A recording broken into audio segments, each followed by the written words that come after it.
স্বরাষ্ট্র মন্ত্রণালয় হতে পুলিশ কমিশনার ডিএমপি ঢাকা বরাবর একটি লিখিত অভিযোগে জানান যে জনৈক ব্যক্তি একাধিক হোয়াটসঅ্যাপ নাম্বার ব্যবহার করে কখনো নিজেকে স্বরাষ্ট্র মন্ত্রণালয়ের একজন ঊর্ধ্বতন কর্মকর্তা, আবার কখনো নিজেকে ক্ষমতাবান রাজনৈতিক ব্যক্তিত্ব অথবা প্রশাসনিক রাজনৈতিক ব্যক্তির নিকট আত্মীয় পরিচয় প্রদান করে। বিভিন্ন সরকারি কর্মকর্তা কর্মচারীকে পদোন্নতি প্রদানের প্রতিশ্রুতি দিয়ে প্রতারণা করে আসছে। এছাড়া এই প্রতারক চক্র বিভিন্ন সাধারণ ও রাজনৈতিক ব্যক্তিবর্গের নিকট গুরুত্বপূর্ণ কমিটি ও পদোন্নয়নের প্রতিশ্রুতি প্রদান করে জনগণকেও প্রতারিত করছে। উক্ত অভিযোগের প্রেক্ষিতে ডিবি সাইবার স্পেশাল ক্রাইম এর একটি দল গোপন অনুসন্ধান শুরু করে।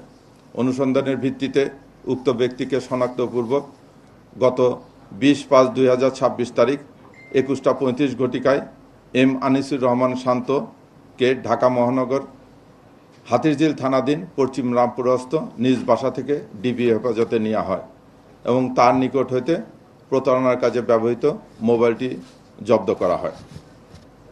পরবর্তীতে ডিবি হেফাজতে জিজ্ঞাসাবাদে উক্ত প্রতারক ঘটনার সাথে সম্পৃক্ততার কথা স্বীকার করে।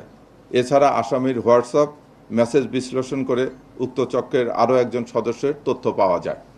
হোয়াটসঅ্যাপ মেসেজ ও আসামির জিজ্ঞাসাবাদে প্রাপ্ত তথ্যের ভিত্তিতে অভিযান পরিচালনা করে চক্রের সাথে জড়িত আরেক সদস্য নীলুফার সুলতানা, ব্যক্তিগত কর্মকর্তা, শৃঙ্খলা অধিশাখা 2, স্বরাষ্ট্র মন্ত্রণালয়, তাকে গ্রেপ্তার করা হয়।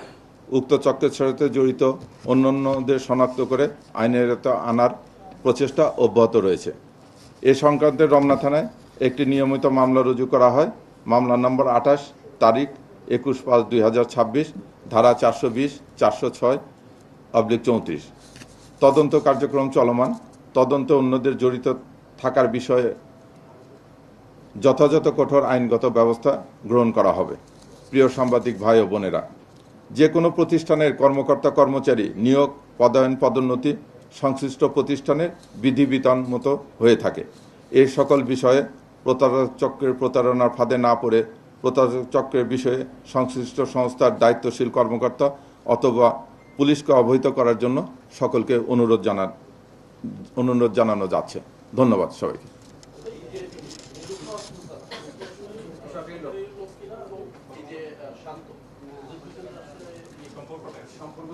শান্ত একজন পাবলিক, ওনার বাড়ি মহেশখালীতে। উনি এখানে নিজেকে বলে যে উনি বিভিন্ন ব্যবসা করে, ল্যান্ডের বিজনেস চেঞ্জ করে। আর নীলুফা ইয়াসমিন কথা যারা বললাম, উনি সরকারি একজন কর্মচারী, উনি স্বরাষ্ট্র মন্ত্রণালয়ের সরকারি কর্মচারী। উনি ব্যক্তিগত কর্মকর্তা, শৃঙ্খলা অধিশাখা 2, স্বরাষ্ট্র মন্ত্রণালয়।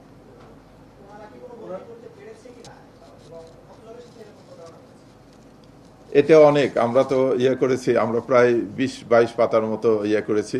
ওখানে মেসেজ পেয়েছি, ওনারা বিভিন্ন জনের সঙ্গে বসেছে, বায়োডাটা নিয়েছে এবং কিছু বদলি অর্ডারও দেখলাম ওনারা আপলোড করেছে, যেটা নিয়ে আগে থেকে করেসপন্ডেন্স করার পরে সেগুলো আপলোড করেছে।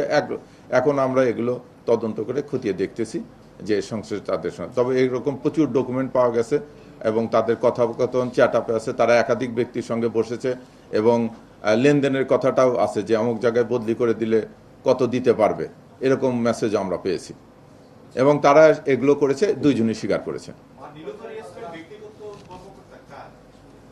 এটা ওই যে বললাম যে শৃঙ্খলা অধিশাখা 2, হ্যাঁ 2-এর। আচ্ছা আচ্ছা, একটু তদন্তের এই পর্যায়ে এটা কি মনে করা যেতে পারে নীলুফারের সাথে আরো ঊর্ধ্বতন উপসচিব, সহকারী সচিব জড়িত থাকতে পারে? এই মুহূর্তে করতে পারছি না। আমরা ফোনগুলো নিয়ে এসেছি, আমরা ওনাদের ডিভাইসগুলো নিয়ে আসছি, ডিভাইসগুলো আমরা ফরেন্সিক করতেছি, করে এরপর মন্ত্রণালয়ের এবং আমি মন্ত্রণালয়ের যারা দায়িত্বপ্রাপ্ত কর্মকর্তা তাদের সঙ্গে কথা বলেছি। তারা বলছে যে তদন্তে যে কেউ আসুক, সুষ্ঠু তদন্ত করে যে কেউ জড়িত থাকে এর সঙ্গে তার বিরুদ্ধে আইনগত ব্যবস্থা গ্রহণ করা। এখন পর্যন্ত ঊর্ধ্বতন স্বরাষ্ট্র মন্ত্রণালয়ের ঊর্ধ্বতন কোনো কর্মকর্তার সম্পৃক্ততা পাওয়া যায়নি। এখন পর্যন্ত আমরা পাইনি। আমরা ওদের জব্দকৃত ডিভাইসগুলো আমরা এগুলো ফরেনসিক করতে পাঠাইছি।